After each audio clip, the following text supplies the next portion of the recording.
In this video, we're gonna talk about 5 ways to make more money, but not more problems in interior design.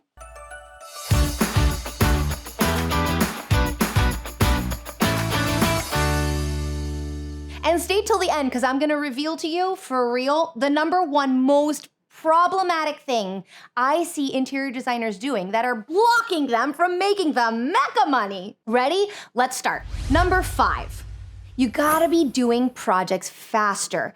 I talk to a lot of interior designers as a business coach, and what I see over and over and over again is designers getting lost in project processes that make the projects take a very long time. The longer the project takes, the less money you're making over time, because what would be $10,000 over 6 months could be $10,000 in 3 months. And so that is our target. The only way to make that happen is if you're systemized.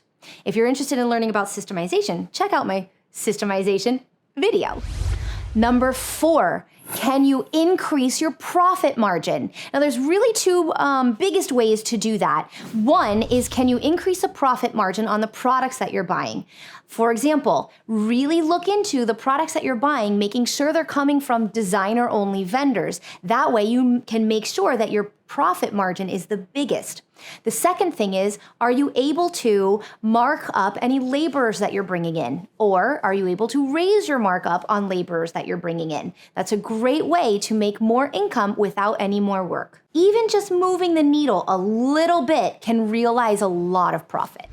And number 3, can you increase your fees? Now, 2 ways to do that are to work with projects that have a greater scope, or working with projects that have a greater budget, or it could simply mean you just raise your fees.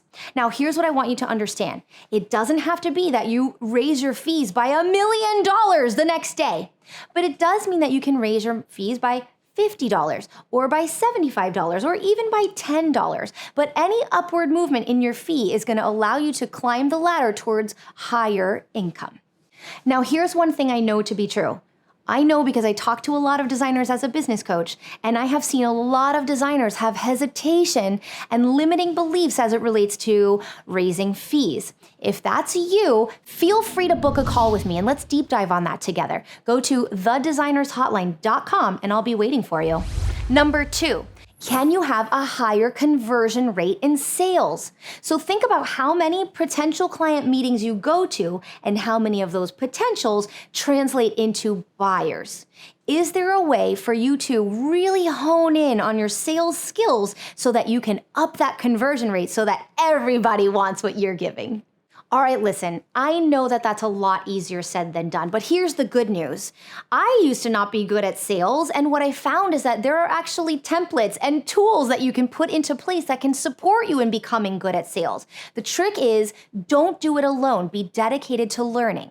Oh my gosh, I cannot wait to tell you the biggest mistake that designers make. But before I do, the last one is number 1. Can you increase the number of leads that are coming into your office? And if you feel like your office has a lot of leads already, can you increase the quality of the leads that are coming into your office? Now, some ways that you can do that are increasing marketing efforts. Can you increase networking, meaning relationships that you're building with other people in the industry that could pass you business?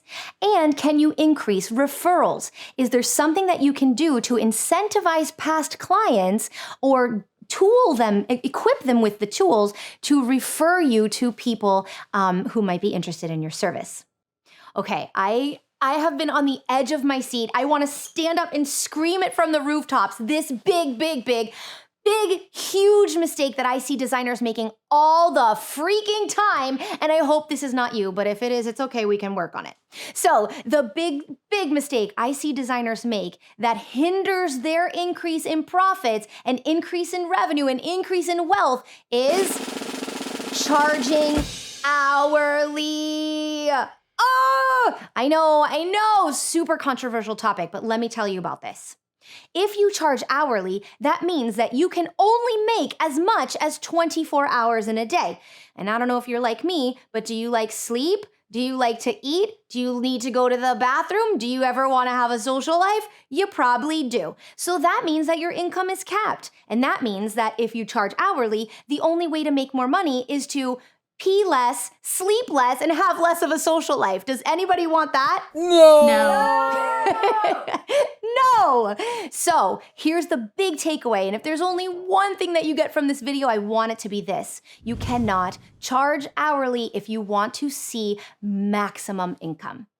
Are you ready to make more money in interior design? Come on over and check us out at biographicaldesign.com. Okay, wait, one more thing before you go. If you know another interior designer that really wants to be the best they can be too, then share this channel with them so that they can benefit from maximum tips and tricks and all the goodness that I'm gonna bring.